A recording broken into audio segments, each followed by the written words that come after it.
प्रस्तुत प्राप्त प्रसंगी प्रवचन रूपी सेवेला सुरुवात करण्याआधी अल्पसा परिहार द्यायचा तो म्हणजे असा की आपल्यातून 1 वर्षापूर्वी गेलेल्या श्रीमती रखुमाबाई गीताराम मिडगुळे यांच्या वर्षश्राद्धाच्या निमित्ताने आज आपण इथे सर्वजण जमलेलो आहोत आणि त्या निमित्तानं तुम्ही इथं माझी प्रवचन रूपी सेवा ठेवली त्याबद्दल मी तुमचं सर्वांचं अंतःकरणापासून आभार मानते।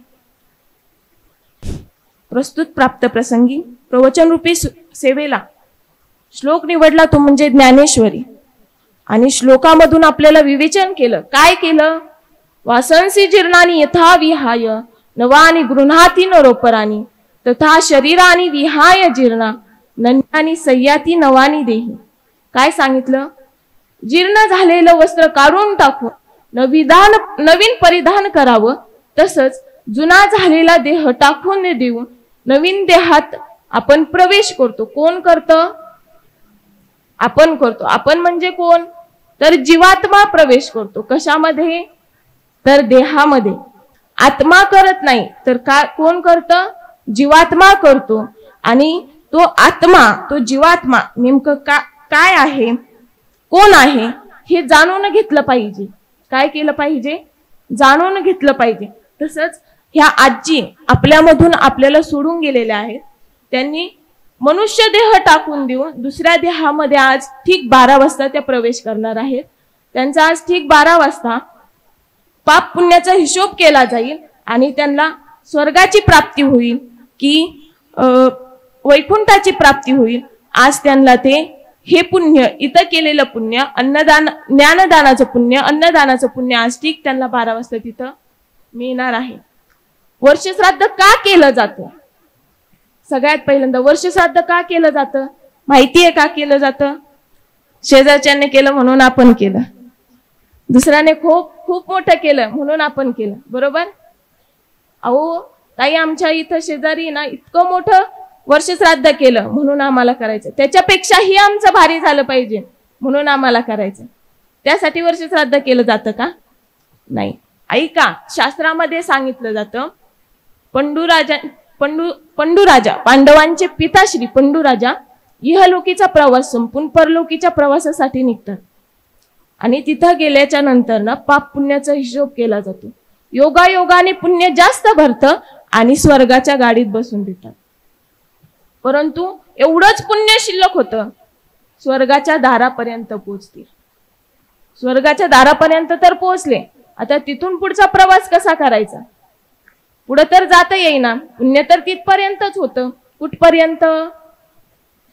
बोलत चला, बोलल्याशिवाय पुढचं होणार नाही। कुठपर्यंत? स्वर्गाच्या दरवाजापर्यंत। तिथं गेल्याच्या नंतर ना आतमध्ये तर काही जाता येईना, योगायोगाने नारद महर्षी तिथं आले।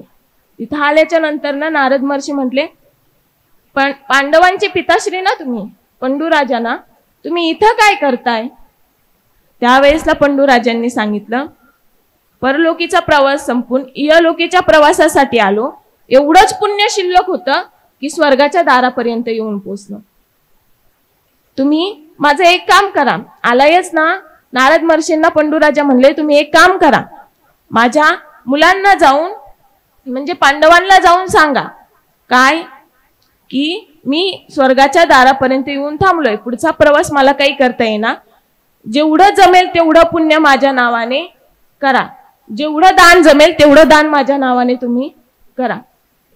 1 वर्ष बरोबर धर्मराजाने 1 वर्ष ज्ञानदानाचं, अन्नदानाचं, वस्त्रदानाचं दान चालू ठेवलं आणि त्याचं पुण्य त्या ठिकाणी पंडुराजाला प्राप्त झालं आणि पुढचा प्रवास करता आला।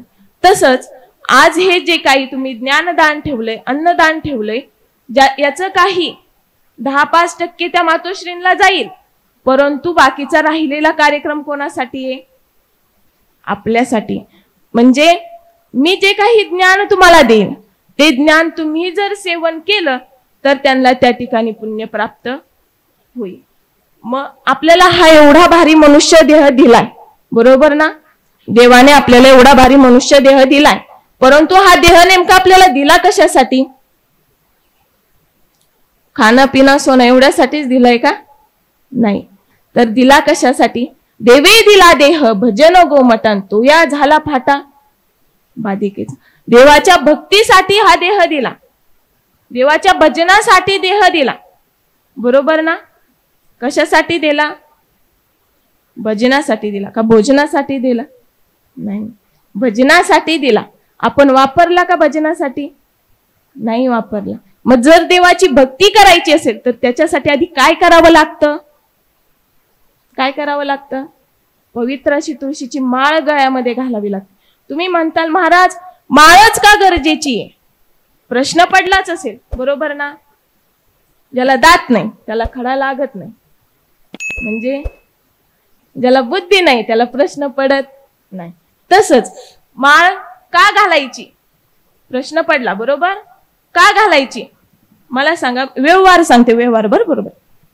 तर जर तुम्हाला सुनबाई घरात आणायची, बरोबर? सुनबाई घरात आणायची आणि तुम्ही एखाद्या वेळेसला सुनबाई पाहायला गेले आणि सुनबाई बघायला गेल्याच्या नंतर ना बसणं बोलणं सगळं झालं, बसणं बोलणं सगळं झालं आणि तिथून तुम्हाला मुलगी ही आवडली, सुनबाई पण आवडली. तिथून तुम्ही निघाल्याच्या नंतर ना तिकडून सुनबाईने आवाज दिला, अहो 2 मिनिटं थांबा, मला नवरदेव मुलाशी काहीतरी 2 शब्द बोलायचे. चला म्हणले घरातले, आता नवरीला बोलायचे. नवरदेव मुलाला आपण पाठवून दिलं. नवरीने योगायोगाने बोलता बोलता विषय मांडला. काय? मी तुमच्या नावाचं मंगळसूत्र घालणार नाही. जमल का? नाही जमणार. तुमच्या नावाची टिकली लावणार नाही. जमल का? नाही जमणार.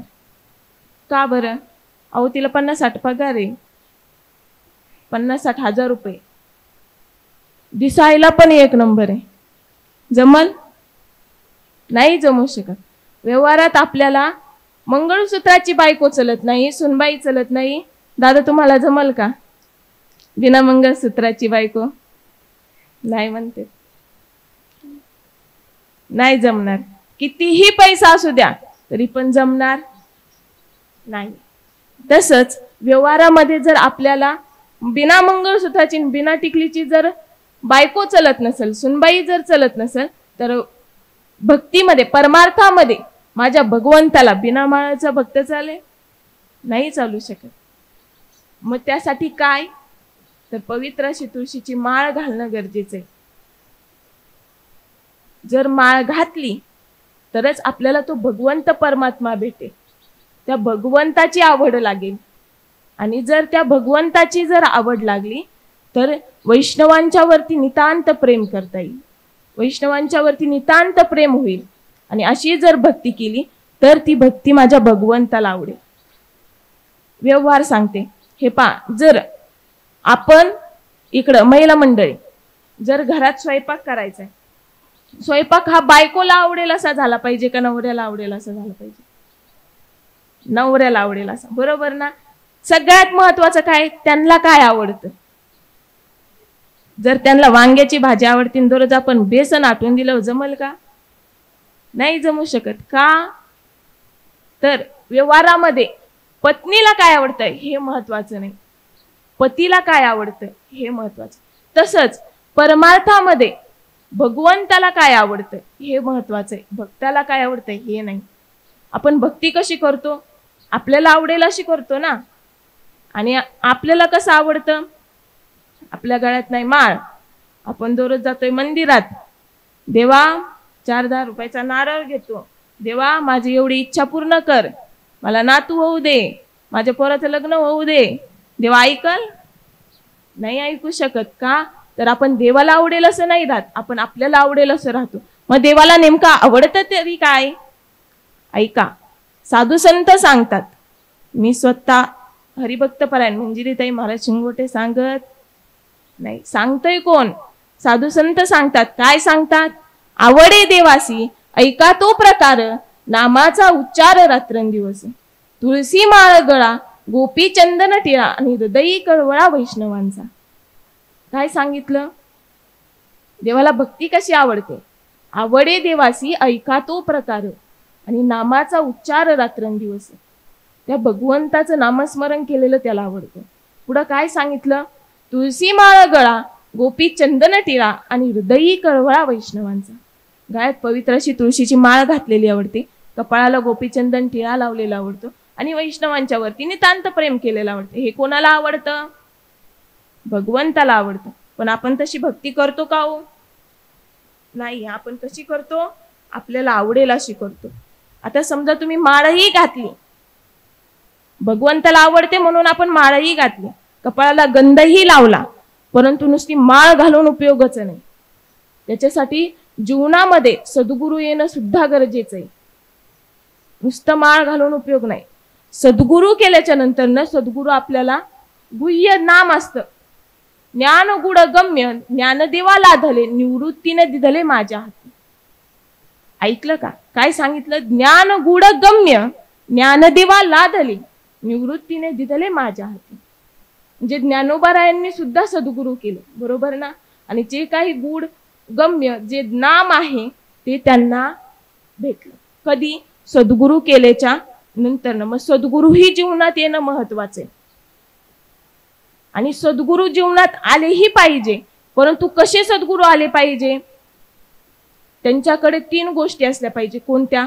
शास्त्र सांगतं. काय सांगतं? क्षोत्रिय, ब्रह्मनिष्ठ आणि कृपाळू. ह्या 3 गोष्टी कोणाकडे असल्या पाहिजेत? कोणाकडे असल्या पाहिजेत? सद्गुरूंकडे पाहिजे. कोणत्या गोष्टी 3 पाहिजे? तर क्षोत्रिय, ब्रह्मनिष्ठ आणि कृपा. क्षोत्रिय म्हणजे काय? ऐकायला शब्द अवघड वाटतात, कळत नाही. मग क्षोत्रिय म्हणजे काय? तर ज्यांचं वेद अध्ययन झालेलं आहे, वेदांचा अभ्यास ज्यांचा झालेला आहे, असे सद्गुरू आपल्या जीवनामध्ये आले पाहिजे. नंतर ना ब्रह्मनिष्ठ. ब्रह्मनिष्ठ म्हणजे काय? देवाची त्यांची भेट झालेली पाहिजे. म्हणजे भगवंत नेमका कोण आहे, म्हणजे भगवंत म्हणजे काय, मोक्ष प्राप्ती त्यांची झालेली पाहिजे. असे सद्गुरू जर आपल्या जीवनामध्ये आले तरच आपल्या जीवनाचं सार्थक होईल. माळ घातल्याचं सार्थक होईल, ह्या नरदेहाला आल्याचं सार्थक आपलं होईल, बरोबर ना? कोणते सद्गुरू? ब्रह्मनिष्ठ सद्गुरू. नंतर ना कृपाळू. क्षोत्रिय, ब्रह्मनिष्ठ आणि कृपाळू. 3 नंबर काय सांगितलं? तर कृपाळू. कृपाळू म्हणजे काय? तर आपल्यासारख्या जड जीवांचा उद्धार करणारे सद्गुरू आपल्या जीवनामध्ये आले पाहिजे. म्हणजे काय? तर आपली आणि त्या देवाची भेट घडून देणारे सद्गुरू आपल्या जीवनामध्ये आले पाहिजे. असे जर सद्गुरू आपल्या जीवनामध्ये आले तर आपल्या जीवनाचं सार्थक झाल्याशिवाय राहणार नाही. तुम्ही म्हणता महाराज सद्गुरू करणं महत्वाचंच आहे का? तर ऐका, रीतीने जावं लागतं. कोणतीही काहीही काम करू द्या, रीतीने जावंच लागतं. मला सांगा, आपल्याला चहा करायचा आहे, बरोबर? चहा करायचा. इकडं महिला मंडळी, तुम्हाला चहा करायचा आहे, घरातली साखर संपली. काय संपली? साखर संपली. आणि घराच्या पाठीमागेच लगेच ऊस आहे. काय आहे? काय आहे? ऊस आहे. आणि तुम्ही गेलात, ऊसाची एक मुळी तोडली, त्यातले थोडासा ऊस काढून घेतला आणि चहामध्ये टाकला. चहा होईल? नाही होऊ शकत. त्याच्यासाठी काय करावं लागेल? ऊस तोडावा लागेल, नंतर ना कारखान्यात न्यावा लागेल, कारखान्यात त्याच्यावर प्रक्रिया केली जाईल, नंतर ना ती साखर बनेल. साखर कुठं न्यायची? कुठं नेली जाईल? गोडाऊन मध्ये नेली जाईल. गोडाऊन मधून दुकानामध्ये नेली जाईल, आणि दुकानातून आपल्या घरामध्ये येईल, आणि घरातून आपल्या चहामध्ये जाईल. तरच चहा तयार होईल ना, का ऊस टाकून होईल? नाही. त्याच्यासाठी काय करावं लागलं? प्रक्रिया करावी लागली. जर भगवंत भेटायचं असेल, जर भगवंताची आपली भेट जर घडून घ्यायची असेल, तर त्याच्यासाठी सुद्धा आपल्याला रीतीने जावं लागतं, बरोबर ना? इकडं कांदा लावायचा आहे, बरोबर? कांद्याचं बी आहे. जर आपण कांदा डायरेक्ट म्हणजे कांदा आपण घेतला, बी मधूनच कांदा डायरेक्ट बाहेर येईल का? नाही येऊ शकत, बरोबर ना? मग त्याच्यासाठी आधी काय करावं लागेल? कांद्याला अर्ध कापायचं, वरची बाजू लावायची. वरची लावतात का? का खालची लावते? मला जास्त काही शेतीतलं माहित नाही. हा, कोणती लावतात? खालची लावतात ना? वरची का खालची? खालची लावतात. हा, खालची लावतात. आणि खालची बाजू लावल्याच्या नंतर ना काय होतं? वरती कांदा फुटतो, बरोबर? कांद्याला कोंब आल्याच्या नंतर ना हळूहळू कांदा वाढत जातो आणि वरती एक गोंडा येतो, बरोबर ना? आणि गोंडा आल्याच्या नंतर ना ते वाळवायचं. वाळवल्याच्या नंतर ना त्यातलं बी काढायचं आणि बी काढल्याच्या नंतर ना परत ते बी रानात फेकायचं आणि रानात फेकल्याच्या नंतर ना रोप तयार होतं. रोप तयार झाल्याच्या नंतर कांदे लावायचे आणि लावल्याच्या नंतर ना आपल्याला कांदा तयार होतो, बरोबर ना? म्हणजे कांदा बनवण्यासाठी सुद्धा, कांदा तयार होण्यासाठी सुद्धा रीत आहे. तसंच जर देवाची आपली जर भेट घडून घ्यायची असेल तर त्याच्यासाठी सुद्धा आपल्याला काय करावं लागेल? रीतीनेच जावं लागेल ना. मग आपण काय केलं तर देवाला कशी भक्ती आवडते ते पाहिलं. कशी आवडते तर तुळशी माळ गळा, गोपीचंदन ठेवून हृदयी कळवळा वैष्णवांचा. पवित्र अशी तुळशीची माळ घातलेली देवाला आवडते. परंतु माळ घालून उपयोग नाही. मग सद्गुरू जीवनामध्ये येणं महत्वाचं आहे. परंतु सद्गुरू ही कशी आले पाहिजे? आता सद्गुरूंच्या, साधूच्या ऐवजी बाजूच जास्त निघाले. तू आहे का नाही? साधू राहिलेत का आता? पहिल्यासारखे नाही राहिले. कुठंतरी एखादे आपल्याला बघायला भेटतात. साधू काय आपल्यासारखे अरे माणसांचं जंगल पाहिलंय, बरोबर? आता हे माणसांचं जंगलच म्हणायचं की आहे का नाही? हे मिठगुलवाडीत माणसं, कानूरमध्ये माणसं, शिरूरमध्ये माणसं, पुण्यामध्ये माणसं, सगळीकडं माणसंच. परंतु एवढ्या माणसांच्या मध्ये कुठेतरी एखादे साधू असतात, बरोबर ना? तुम्ही आंब्याचं जंगल पाहिलंय, आंब्याची बाग पाहिली, बाबळीचं जंगल पाहिलंय, त्याच्यानंतर ना असे बऱ्याच झाडांचे जंगल असतात. परंतु चंदनाचं जंगल पाहिलं का कुठं? चंदन कुठेतरी दुर्मिळ असतो. तसे सद्गुरू असतात, साधू असतात, कुठेतरी दुर्मिळ असतात. तुका म्हणे गुण चंदनाचे अंगी, तैसे तुम्ही जगी संत जन. ते संत कुठेतरी दुर्मिळ आपल्याला पाहायला भेटतात. चंदनाची उपमा त्या संतांना देतात. का देतात? तर ते चंदन कसं आपला सुगंध दुसऱ्यालाही देत असते, तसं संत आपल्याकडचं ज्ञान हे कायम दुसऱ्याला देत असतात. म्हणून त्यांना चंदनाची उपमा देतात. आणि कुठंतरी दुर्मिळ आपल्याला चंदन पाहायला भेटतो. तसंच साधू सुद्धा आपल्याला कुठंतरी दुर्मिळ पाहायला भेटतात. असे जर साधू आपल्या जीवनामध्ये आलेच तर आपल्या जीवनाचं सार्थक होईल. आणि जर नाही आले तर हा मनुष्य देह आपल्या वायाला जाईल. आणि वायाला जर गेला तर परत 84 लक्ष योनी आपल्याला फिराव्या लागतील. किती? 84 लक्ष योनी. आणि ह्या 84 लक्ष योनीच नाही नुसत्या, 84 लक्ष योनीमध्ये सुद्धा एका योनीमध्ये कोटी कोटी वेळा फेरा घ्यावा लागतो.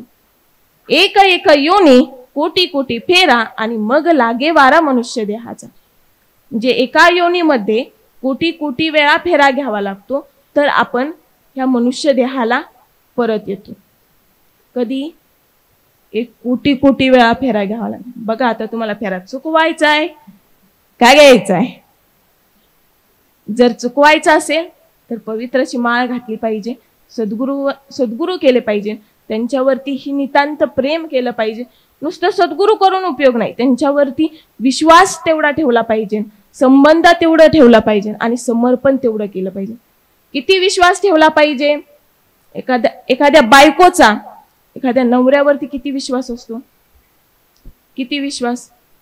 थोडक्यात उदाहरण सांगून जाईल. एकदा दोघं जण नवरा बायको असंच फिरायला गेले. नवीन नवीन लग्न झालं आणि फिरायला गेले. गेल्याच्या नंतर ना एका होडीमध्ये बसले आणि होडीमध्ये बसल्याच्या नंतर ना ती होडी नदीच्या बरोबर मध्यभागी गेली आणि तेवढ्यात त्या होडीला एक छिद्र पडलं, बीळ पडलं. आणि बीळ पडल्याच्या नंतर हळूहळू पाणी होडीमध्ये यायला लागलं आणि आल्याच्या नंतर ना हळूहळू जहाज होडी बुडायला लागली. नावाड्याला तर पोहता येत होतं आणि या दोघांना काही येत नव्हतं. त्या नावाड्याने काय सांगितलं, आता आपण बुडणार आहे, मला तर पोवायला येते, तुमचं तुम्ही बघा, मी तर चाललो. नावाड्याने खाली उडी टाकली आणि नावाडी कडेला पण इकडं बायको आरडायला लागली, अहो काहीतरी करा, अहो काहीतरी करा. नवरा एक शब्द दोन जागी नाही. नवरा डोळे झाकून त्या भगवंताचं नामस्मरण करत बसला. बायको शांत बसली नंतर आणि त्याने डोळे उघडले आणि डोळे उघडल्याच्या नंतर बायकोने विचारले, का हो एवढी होडी बुडायला लागली तरी पण तुम्ही उठले नाहीत? त्यावेळेसला त्या नवऱ्याने सांगितलं, तुझा माझ्यावरती किती विश्वास आहे तेवढाच माझ्या भगवंतावरती विश्वास आहे. तुला किती विश्वास होता? आता मेले काय आणि गेले काय तुमच्याच हातात आहे. आईबापांनी लग्न करून दिलं तुमच्या हातात, मेले काय आणि गेले काय. मग किती विश्वास तिने नवऱ्यावरती ठेवला, किती शब्दात नाही सांगू शकता. तसाच तेवढा विश्वास आपण आपल्या भगवंतावरती ठेवला पाहिजे, सद्गुरूंवरती ठेवला पाहिजे. एवढा जर विश्वास आपण संतांवरती जर ठेवला तर नक्कीच त्या भगवंताची आपली प्राप्ती होईल की नाही होईल. नंतर संबंध पण तेवढा असला पाहिजे. पाण्याचा आणि माशाचा किती संबंध असतो, किती. जर पाण्याला जर त्या माशाला जर पाण्यातून जर बाहेर काढलं ना, मासा तरफड करतो आणि जर परत पाण्यात टाका बरं, शांत पडून राहतो का नाही. म्हणजे किती संबंध माशाचा आणि पाण्याचा.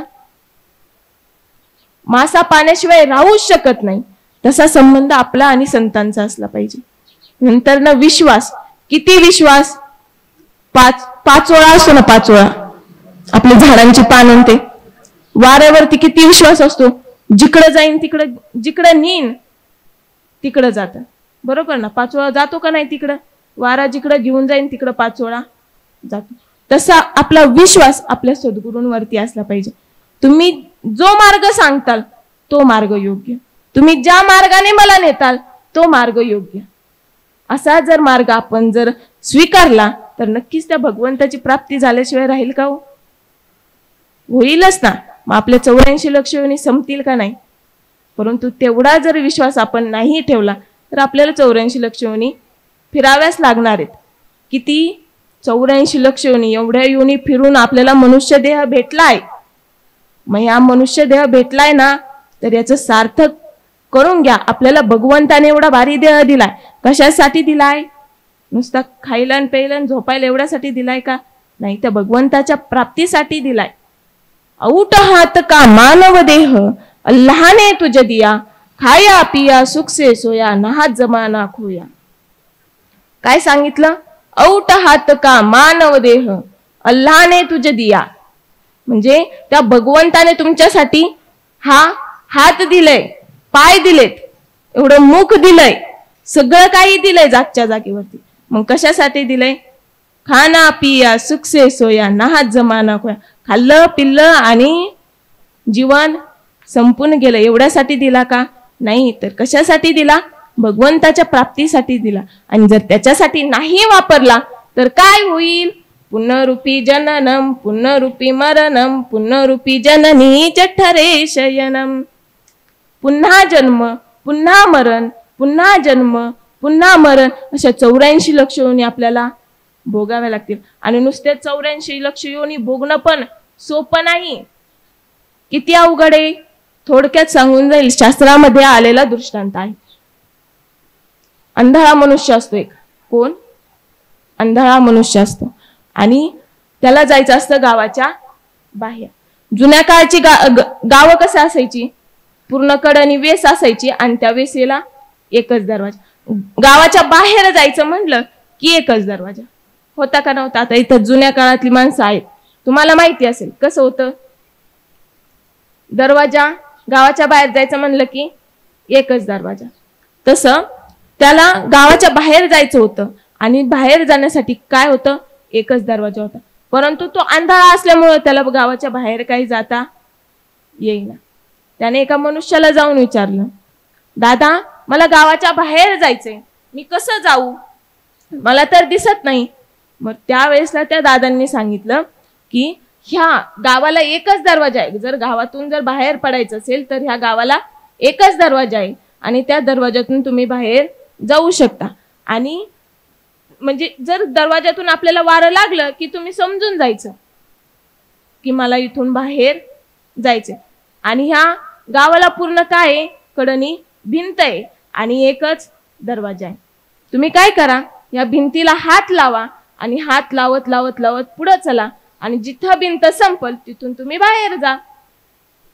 त्याने त्याचं रुटीन चालू केलं. काय केलं, भिंतीला हात लावला आणि चालायला लागला. चालायला लागला परंतु त्याला काही दिसत नव्हतं. चालायला लागल्याच्या नंतर ना हळूहळू हळूहळू वेस ते भिंत संपत आली आणि दरवाजा आला.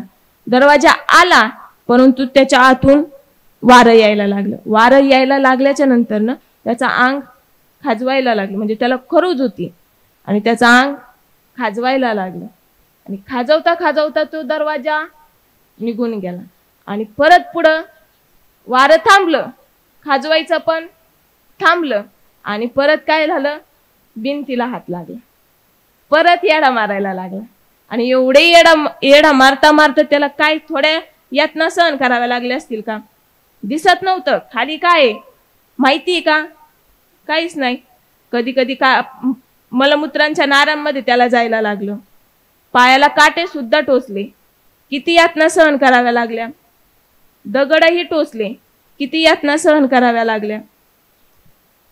आणि परत फिरता फिरता असे त्यांनी किती येडे मारले तरी दरवाजा भेटेल का? नाही भेटू शकत. का? तर तेवढा त्याला त्रास होता. तसं जर आपण ह्या नरदेहाला येऊन जर त्या भगवंताची प्राप्ती नाही केली तर आपल्यालाही तेवढा त्रास भोगावा लागेल. 84 लक्ष योनी फिरणं सोपं नाही. कधी कधी 84 लक्ष योनी फिरल्याच्या नंतर ना आपल्याला कधी कधी कुत्र्याचा जन्म घ्यावा लागतो, मांजराचा जन्म घ्यावा लागतो, कधी पशूंचा जन्म घ्यावा लागतो.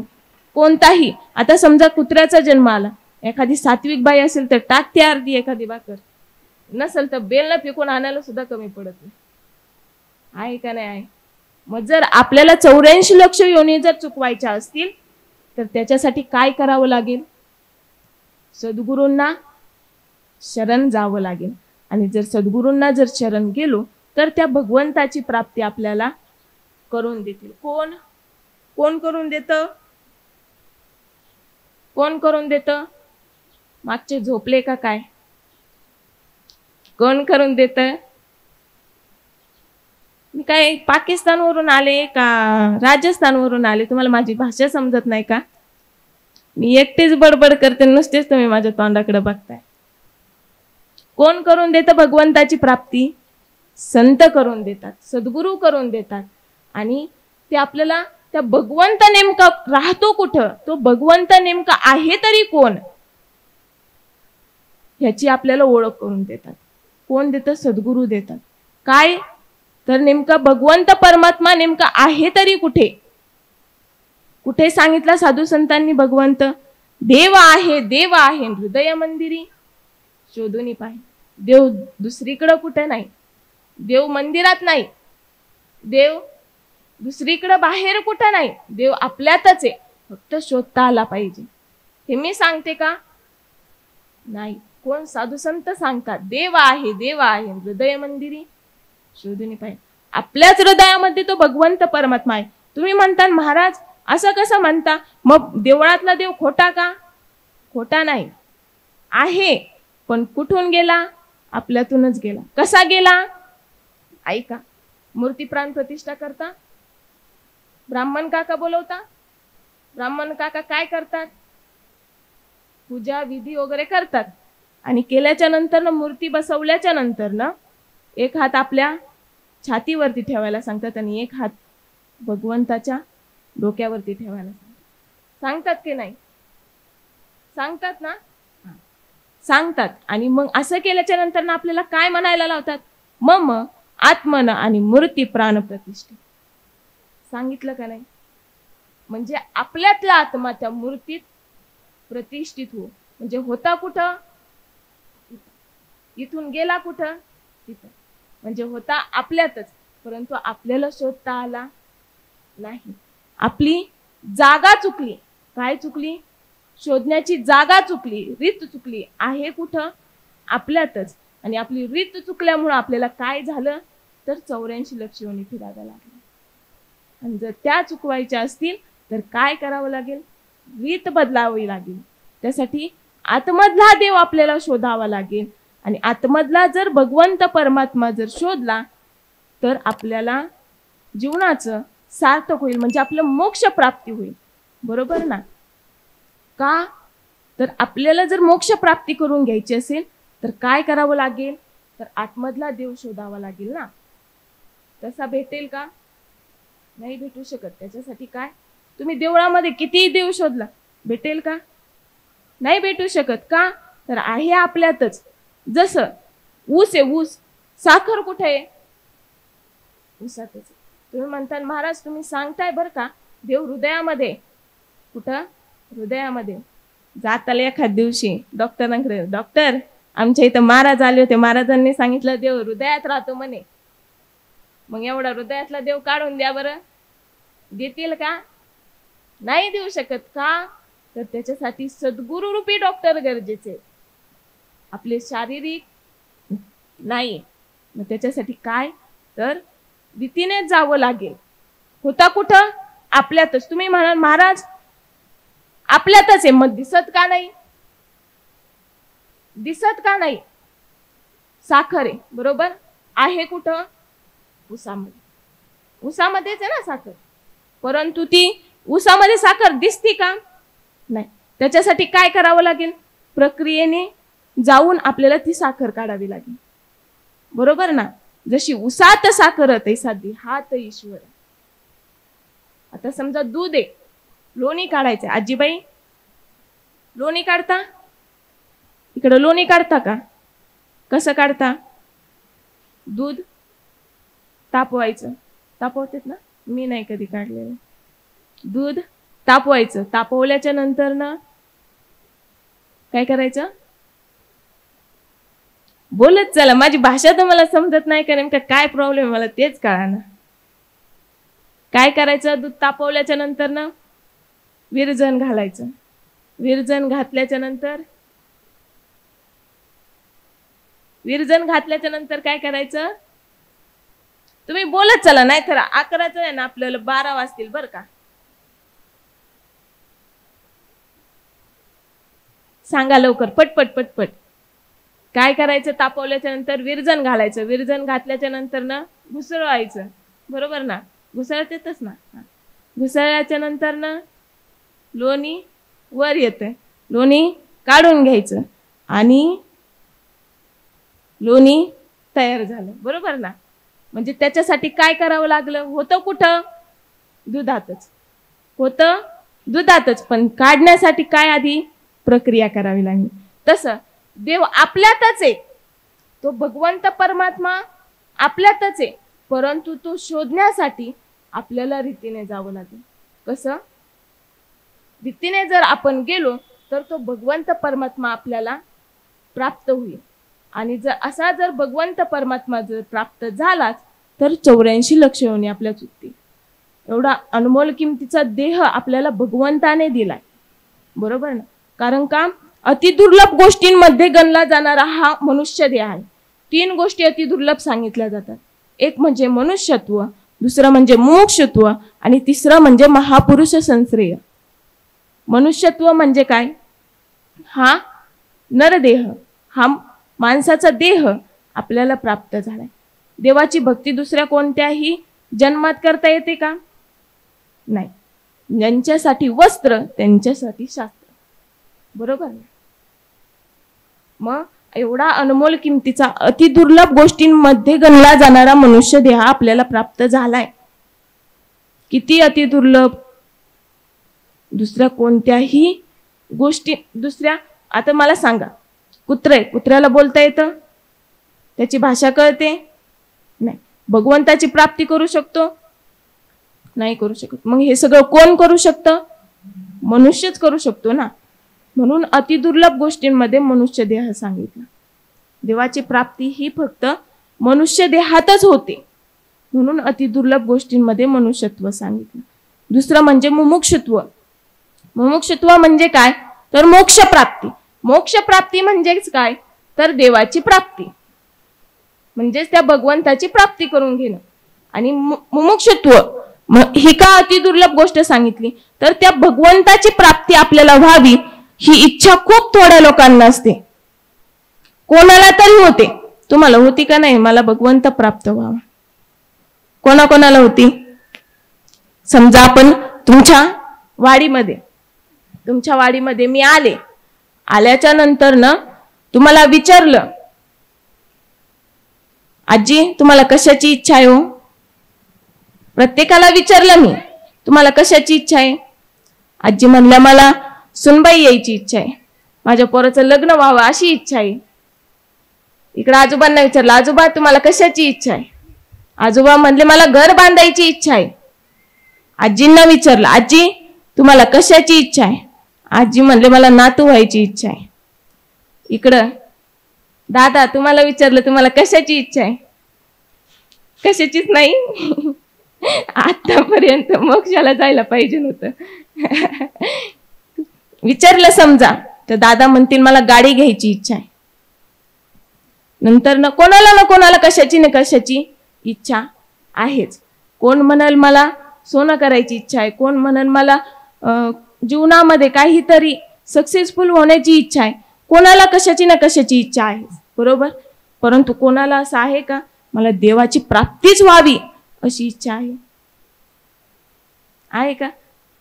मला बाकी काहीच नको, मला फक्त त्या भगवंताची माझी भेट झाली पाहिजे अशी इच्छा आहे का कोणाला? नाही. म्हणून अतिदुर्लभ गोष्टींमध्ये मुमुक्षुत्व सांगितलं, म्हणजेच काय, मोक्ष प्राप्तीची इच्छा सांगितली.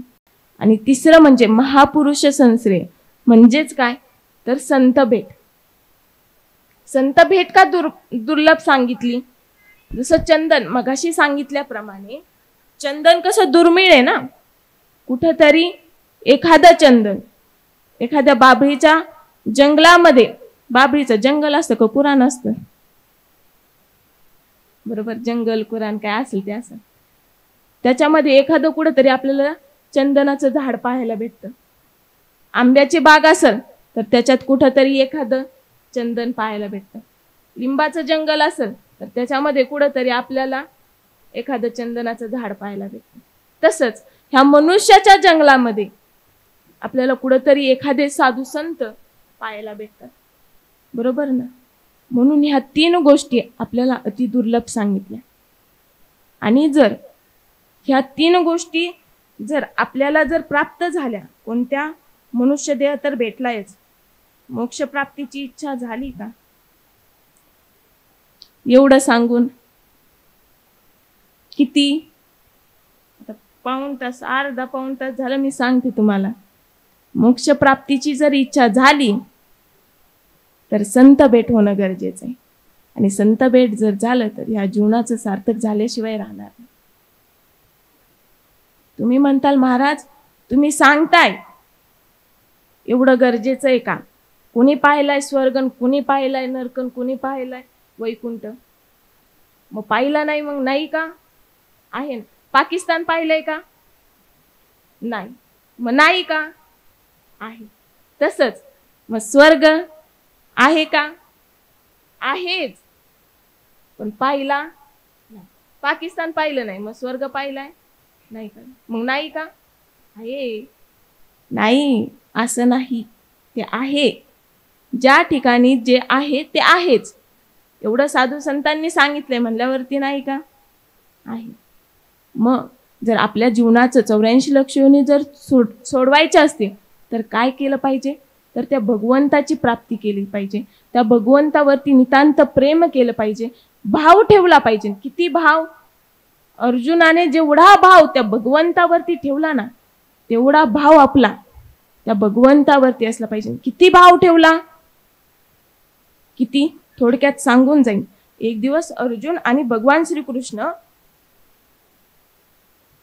असेच फिरत होते आणि फिरता फिरता अर्जुनाने भगवान श्रीकृष्णांना विचारलं, देवा मला तुमच्यासाठी काहीतरी द्यायचंय, तुमच्यासाठी काहीतरी आणायचंय, मी काय देऊ तुम्हाला?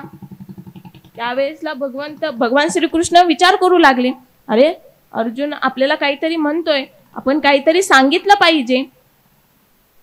त्यावेळेसला भगवान श्रीकृष्णांनी सांगितलं. केल्याच्या नंतर ना विचार आला, काय? अरे आपण देवासाठी नारळाचं तोरण बनवून नेऊ. तोरण बनवायला घेऊन गेला, परंतु तेवढ्यात मनात विचार आला, नारळ आपण तयार केलेत का? हा, तोरण तर आपण बनवलंय, परंतु नारळ आपण बनवलेत का? नाही. तर त्या नारळाची निर्मिती कोणी केली? भगवंताने केली. कोणी? भगवंताने केली. मग आपण काय तोरण नेऊ शकत नाही. त्याच्यासाठी काय? तर आपण स्वतः निर्माण केलेलं लागेल. तो परत विचारात रमला, अरे काय न्यायचं? भगवंताने सांगितलं आपण निर्माण केलेलं न्यायचंय. विचार करू लागला, काय न्यावं. आपण निर्माण केलेलं विसरून गेला आणि परत शोधायला लागला. काय? पुढं गुलाबाची बाग दिसली. त्याला वाटलं, अरे आपण हार बनवून नेऊ. पण हार बनवायला घेतला आणि तेवढाच मनात परत विचार आला, अरे भगवंताने तर आपल्याला सांगितलंय आपण निर्माण केलेलं घेऊन ये. म्हणजे मी स्वतः काय निर्माण केलंय? फुलं तर मी निर्माण नाही केली. फुलं कोणी निर्माण केलेत? भगवंतानेच निर्माण केले. आपण काय करतो? फक्त झाड आणतो, लावतो, मोठं पाणी घालतो, मोठं आपोआप होत चालतं. त्याला फुलं येतात का? आपण फुलं आणतो त्याला? नाही. आपण ती फुलं घेतो आणि देवात म्हणजे त्याचंच घ्यायचं आणि त्यालाच द्यायचं. परंतु त्याच्या मनात विचार आला, काय? फुलं पण आपण निर्माण नाही केलेली, मग आपण हे भगवंताला देऊ शकत नाही का? देऊ शकतो? नाही देऊ शकत. परत त्याने ती फुलं तिथंच ठेवली, त्या हार तिथंच ठेवला आणि परत पुढे जाऊ लागला. पुढे गेल्याच्या नंतर ना मनात विचार आला, अरे आपण भगवंताला मस्तपैकी जरीचं धोतर आणि पंचा घेऊन जाऊ. तर त्याने कपड्याच्या दुकानामध्ये गेला, जरीचं धोतर घेतलं आणि तेवढ्यात निघताना विचार आला, अरे भगवंताने तर आपल्याला आपण निर्माण केलेलं सांगितलंय. कपडे आपण शिवले कोणी? आपण शिवले. परंतु कापड आपण निर्माण केलं का? कापड झालं कशापासून तयार? कापसापासून. कापूस कोणी निर्माण केला? भगवंताने निर्माण केला. बरोबर ना? कोणी निर्माण केला? त्या भगवंताने निर्माण केलं. मग आपण कापड भगवंताला नेऊ शकतो का? नाही नेऊ शकत. परत आता कापड आपण वस्त्र सुद्धा भगवंताला नाही नेऊ शकत. आपण सोनं घेऊन जाऊ, मस्त जरीचं मस्त हिरा मोत्यांनी भरलेला मुकुट सोनाराला भगवंतासाठी बनवायला सांगितला. सोनाराला सांगितलं, मला भगवान श्रीकृष्णांसाठी न्यायचं आहे, मस्त मुकुट बनवून द्या. सोनाराने खूप सुंदर असा मुकुट तयार केला. परंतु विचार आला, अरे सोनं मी नाही निर्माण केलं, सोनं सुद्धा त्या भगवंतानेच निर्माण केलंय. हे पण आपण नेऊ शकत नाही. अर्जुन तसा मागाला. 4 दिवस गेले त्याला शोधण्यासाठी. तसा मागा आला आणि भगवान श्रीकृष्णांनी आल्याला विचारलं, अर्जुना तुम्हाला काहीतरी आणायला गेला होता, माझ्यासाठी घेऊन आलास की नाही? तुझ्या हातात तर काहीच दिसत नाही. अर्जुन एक शब्द 2 जागी नाही. अर्जुन काहीच बोलत नव्हता. अर्जुनाला विचारात पडला, अरे आता भगवंताला सांगू तरी काय? अर्जुन एक शब्द 2 जागी करत नव्हता. अरे अर्जुना मी तुला काहीतरी विचारतोय. भगवान श्रीकृष्ण काय म्हणले, अर्जुना मी तुला काहीतरी विचारतोय, तू माझ्यासाठी काहीतरी आणायला गेला होता, तू घेऊन आलास की नाही? अर्जुन एक शब्द 2 जागी नाही. अर्जुनाच्या डोळ्यातून फक्त अश्रूंच्या धारा चालू होत्या. अर्जुन एक शब्द 2 जागी बोलत नव्हता. खळखळ खळखळ नुसत्या निखळ अश्रूंच्या धारा माझ्या अर्जुनाच्या डोळ्यातून लागलेल्या होत्या. त्यावेळेसला भगवान श्रीकृष्णांनी अर्जुनाच्या तोंडावरून हात फिरवावा, अर्जुना मला तुझ्याकडून बाकी काहीही नको रे. हे जे तुझ्याकडे काही जो भाव आहे, जे काही प्रेम आहे, तेवढं फक्त तू मला दे. आणि तेवढं जर मला दिलं तर नक्कीच तुझ्या जीवनाचं सार्थक होईल. नक्कीच तुला तो भगवंत परमात्मा प्राप्त होईल. कोणी सांगितलं? भगवान श्रीकृष्णांनी सांगितलं. काय सांगितलं? अर्जुना मला तुझ्याकडून दुसरं काहीच नको. जो तुझ्याकडे आता शुद्ध भाव आहे ना, तो भाव फक्त मला तू दे. देवाला दुसरं काही लागत नाही. तुमचा 10 रुपयाचा नारळ माझ्या भगवंताला लागत नाही. तुमची 2 रुपयाची उदबत्ती माझ्या भगवंताला लागत नाही. भगवंताला लागतो तो फक्त शुद्ध भाव लागतो. देव भावाचा भुकेला हाची दुष्काळ तयाला. दुसरं काही लागत नाही. 9व्या अध्यायामध्ये 26व्या श्लोकाखाली सांगितलंय, पत्रम पुष्पम फलम तोयम यो मद भक्त्या प्रयच्छति तदहम भक्त्युपर्यतम श्रामी प्रयतात्मन. अर्थ कळाला? नाही समजू शकत का? तर संस्कृत मध्ये काय सांगितलं? पत्रम पुष्पम फलम तोयम यो मद भक्त्या प्रयच्छति तदहम भक्त्युपर्यतम श्रामी प्रयतात्मन. तुम्ही जर भावाने कसं कसं कसं बघा, कसं भावाने जर भगवंताला पान फळ फूल काही असू द्या, जर ते भावाने जर तुम्ही भगवंताला जर अर्पण केलं तर तो भगवंत परमात्मा नक्कीच सेवन करेल, म्हणजेच तो घेईल. कधी? ज्या वेळेसला तुम्ही भावाने देताल तेव्हा. जर भावाने नाही दिलं तर तो घेईल का? नाही घेऊ शकत. तुम्ही जर एखादी इच्छा घेऊन त्याच्यापाशी गेलात, एवढा 4-10 रुपयाचा नारळ घेऊन गेलात आणि देवा माझ्या पोराला पोरग होऊ दे बरं का, देव प्राप्त होईल? नाही होऊ शकत. निस्वार्थ भावाने आपण त्या भगवंतापाशी गेलं पाहिजे. आणि जर त्या निस्वार्थ भावाने जर त्या भगवंतापाशी गेलो तर नक्कीच ह्या जीवनाचं सार्थक आपलं होईल. बरोबर ना? त्याच्यासाठी काय गरजेचं आहे? तर शुद्ध भाव गरजेचा आहे. देव भावाचा बुकेला हाची दुष्काळ तयाला. दुसरं काहीही लागत नाही, त्याला फक्त आणि फक्त शुद्ध भावच लागतो. आणि असा जर शुद्ध भाव जर आपल्याकडे असेल तो भगवंत परमात्मा आपल्याला प्राप्त होईल. परंतु नुसता भाव असून उपयोगाचा नाही. त्याच्यासाठी मी काय सांगितलं पहिल्यांदा? पवित्र अशी माळ गरजेची. माळ घातल्याच्या नंतर ना सद्गुरू जीवनामध्ये येणं गरजेचं आहे. आणि सद्गुरू आल्याच्या नंतर ना सद्गुरू जे आपल्याला नाम देतील, जे गुढ गम्य जे नाम आहे, जे निवृत्तीदादांनी ज्ञानदेवांना जे नाम दिलं, ते नाम जर सद्गुरूंकडून आपल्या जीवनामध्ये जर आलंच तर काय होईल? आपल्याला मोक्ष प्राप्ती होईल. म्हणजे मोक्षाची प्राप्ती म्हणजेच काय? दुसरं काहीही नाही. तुम्ही म्हणताल मोक्ष प्राप्ती मोक्ष प्राप्ती, दुसरं काहीही नाही. देवाचीच प्राप्ती करून घेणं म्हणजेच मोक्ष प्राप्ती, दुसरं काहीही नाही. मग त्यासाठी काय करावं लागेल? तर सद्गुरू जीवनामध्ये येणं गरजेचं आहे. आणि सद्गुरू आल्याच्या नंतरनं आपल्याला ते नाम येणं गरजेचं आहे. आणि ते नाम घेतल्याच्या नंतरनं भगवंतावरती विश्वास ठेवणं गरजेचं आहे. भगवंताबद्दल भाव निर्माण होणं गरजेचं आहे. आणि असा जर भाव जर निर्माण झाला तर तो भगवंत परमात्मा आपल्याला प्राप्त होईल. आणि जर आपल्याला जर तो भगवंत प्राप्त करून घ्यायचा असेल तर काय करावं लागेल? काय करावं लागेल? आत्ताच मी सांगितलं, माळ घालणं गरजेचं आहे. तुम्ही सोनं किती पण घालताल, तिथं गेल्याच्या नंतर ना तुमचं सोनं नाही पाहिलं जाणार. तुम्हाला समजत नाही का माळ का गरजेची आहे, माळ घालावी? समजत नाही का? समजतं तुम्हाला? काय बारी? समजा ही आता ही माझ्या गळ्यात माळ आहे, बरोबर? ही माळ भारी का त्या ताईंच्या गळ्यातलं सोन्याचं भारी?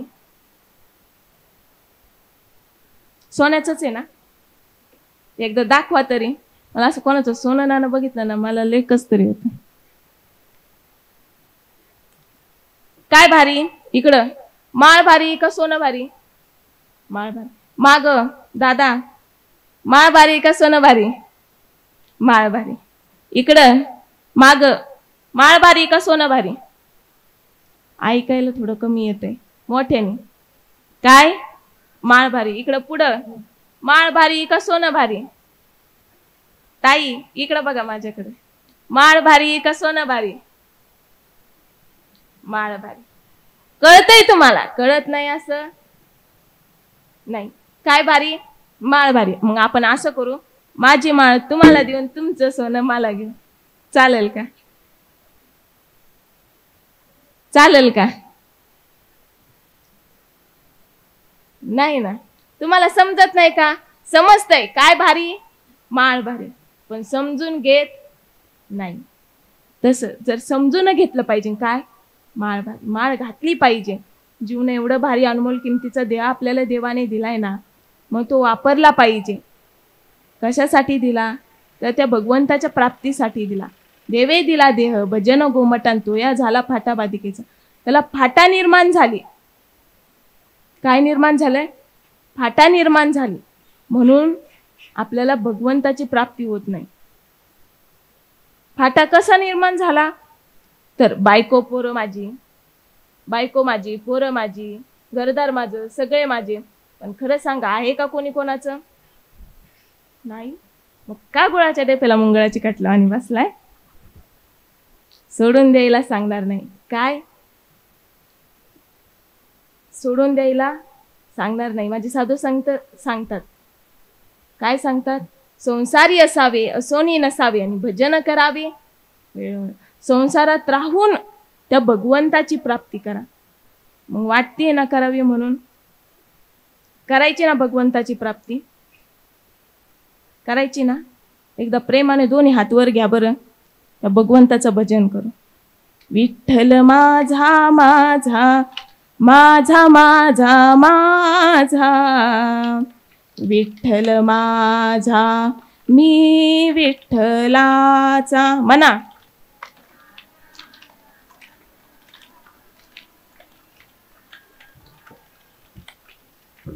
विठ्ठल माझा माझा माझा माझा माझा, विठ्ठल माझा मी विठ्ठलाचा.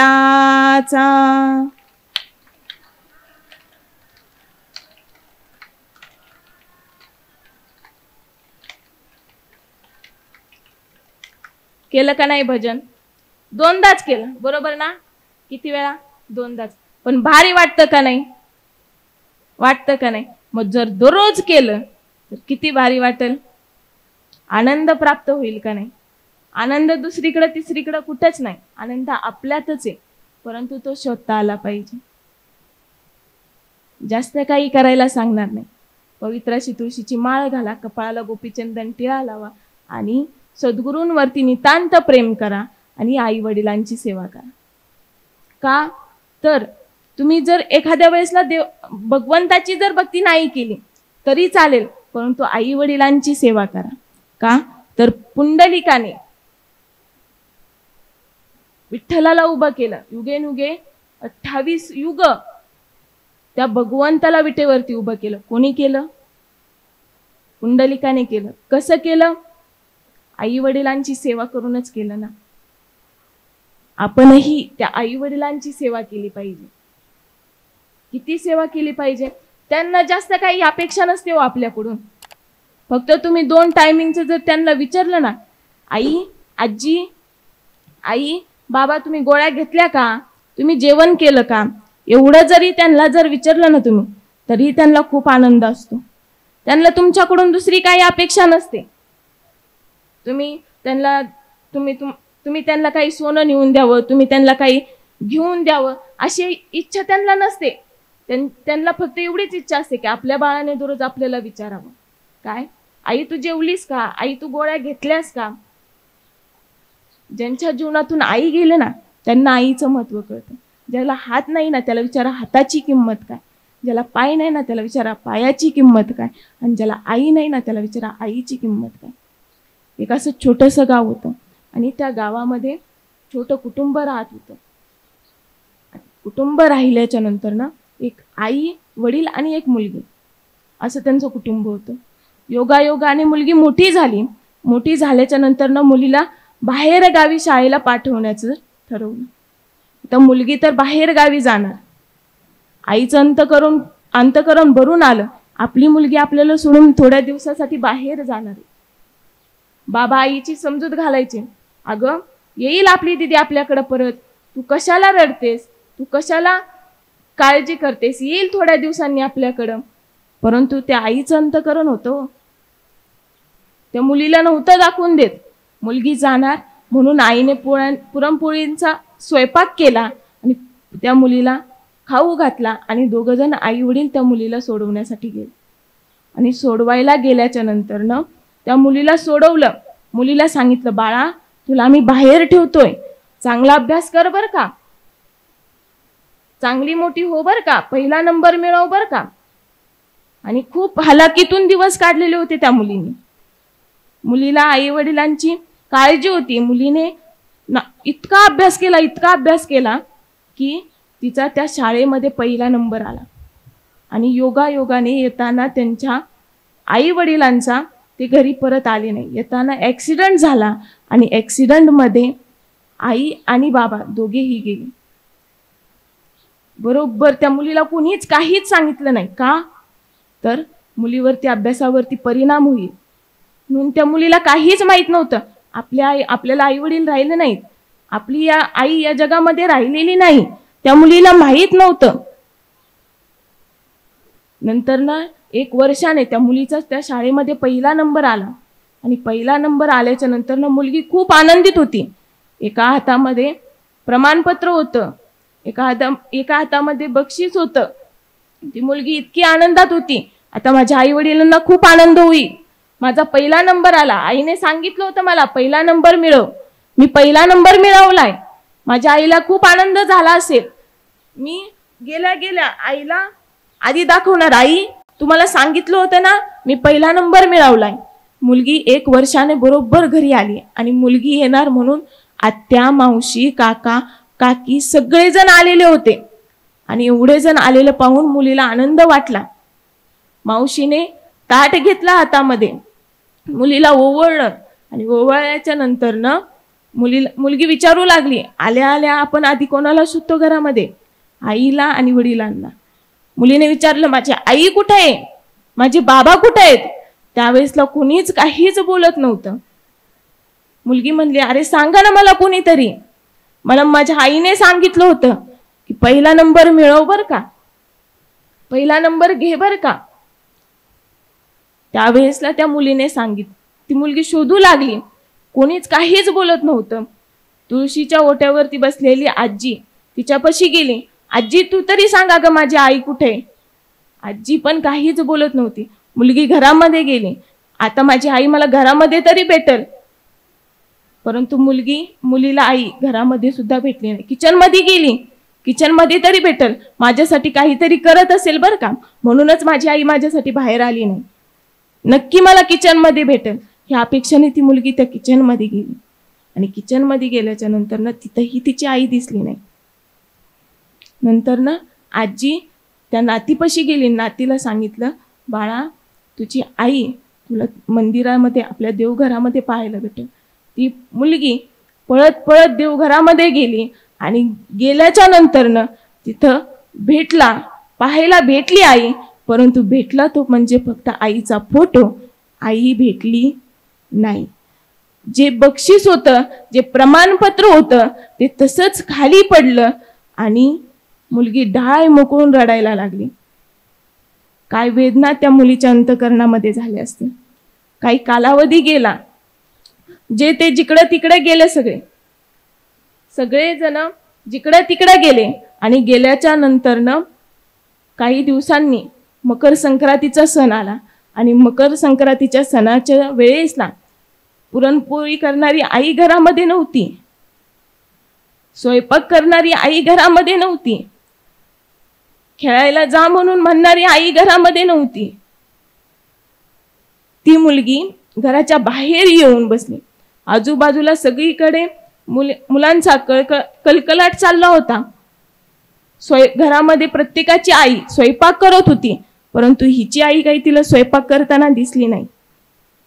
बाहेर गेली, घराच्या बाहेर जाऊन एका दगडावरती बसली. आणि दगडावरती बसल्याच्या नंतर ना आजूबाजूला मुलं पतंग उडवत होते. पतंग उडवत असताना आई त्या पतंगाकडे कोणीतरी सांगितलं होतं, लहानपणी म्हणायचे, म्हणे देव आकाशात राहतो, म्हणे देव वरती राहतो. त्या पतंगाकडे पाहून ती मुलगी म्हणत होती, काय म्हणत होती? पतंगा रे पतंगा उडू नको थांबना, आई माझी देवा घरी निरोप तिला सांगना. अरे पतंगा रे पतंगा उडू नको थांबना, आई माझी देवा घरी निरोप तिला सांगना. पतंगा एवढा उंच उंच तू आकाशामध्ये भरारी घेतोय, तेवढं चाललायस ना, तर तेवढा देवाला निरोपच सांग ना. काय तुझी मुलगी तुझी वाट पाहतीये, तू असं कसं न सांगता तिला निघून गेलास. खरंच ज्याच्या जीवनामध्ये आई नाही ना, त्याला विचारा त्या आईची किंमत काय असते. म्हणून एकदा गेल्याच्या नंतर ना त्यांची किंमत कळते हो, आहे तोपर्यंत नाही.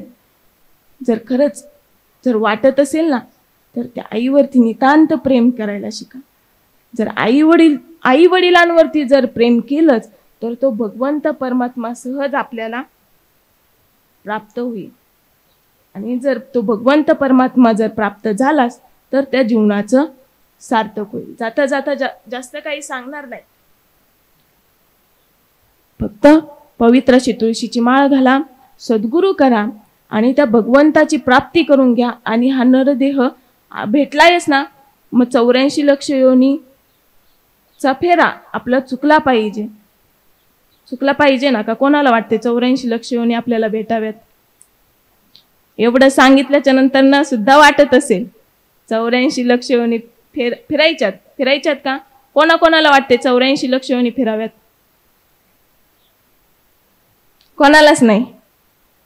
मग काय तर भगवंतावरती नितांत प्रेम करा आणि झालेली प्रवचन रूपी सेवा सद्गुरू सच्चिदानंद श्रीपाद बाबा असतील, सच्चिदानंद रामदास बाबा असतील, त्याचबरोबर सद्गुरू राजाराम बाबा असतील, त्यांच्या चरणी समर्पित करून, त्याचबरोबर ज्यांच्या कृपाशीर्वादाने मी इथं बोलू शकले, हरिभक्तपरायण सद्गुरू राजाराम बाबा जगताप असतील, त्याचबरोबर हरिभक्तपरायण मातोश्री विद्याताई महाराज जगताप असतील, त्याचबरोबर माझे आई वडील असतील, यांच्या कृपाशीर्वादाने मी आज तुमच्या सर्वांच्या समोर बोलू शकले. मी त्यांचंही अंतःकरणापासून आभार मानते.